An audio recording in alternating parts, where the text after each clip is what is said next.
In this video, we're going to be talking about stringing consecutive double unders together. Nick's going to demonstrate what that would look like. Perfect.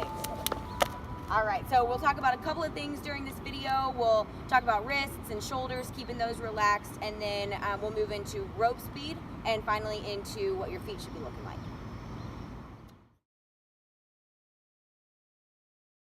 The first thing we want to touch on is wrist speed. It's very important that as you're doing your double unders, when you have your arms out, you want to actually be flicking through your wrists as fast as possible to complete the double under. The next thing we want to talk about is your arm placement.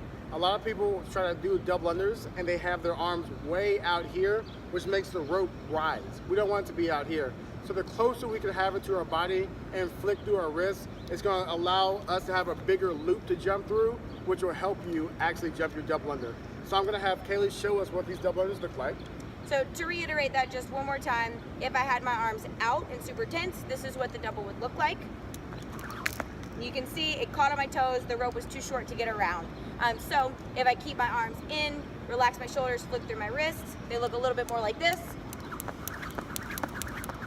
which is of course what you want.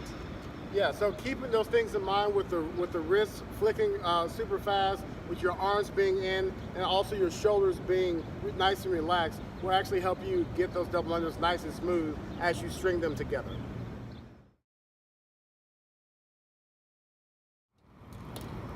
It's also very important that you make sure you stall the rope in between every double under.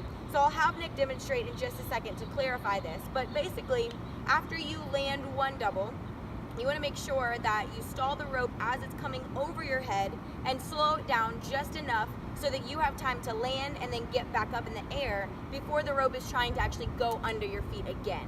If not, then it'll start catching your toes on the beginning of each double under, and that gets frustrating. So I'm gonna have Nick demonstrate first of all in kind of slow motion and exaggerate it, and then he's gonna go faster and faster.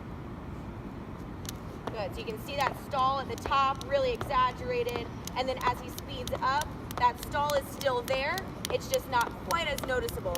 But if he did not stall, that rope would catch every time he tried to jump up in the air. So super important, it's kind of like a 1-2 stall, 1-2 stall type of effect.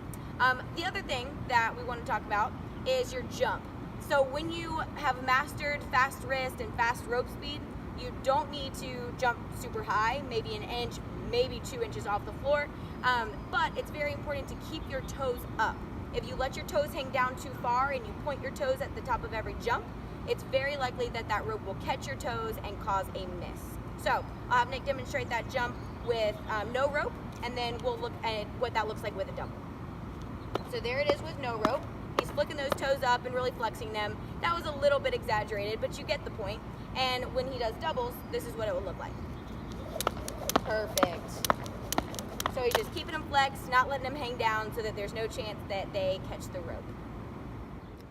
One more quick little add-on, kind of a disclaimer. We are using plastic rope and beaded rope because we're on concrete.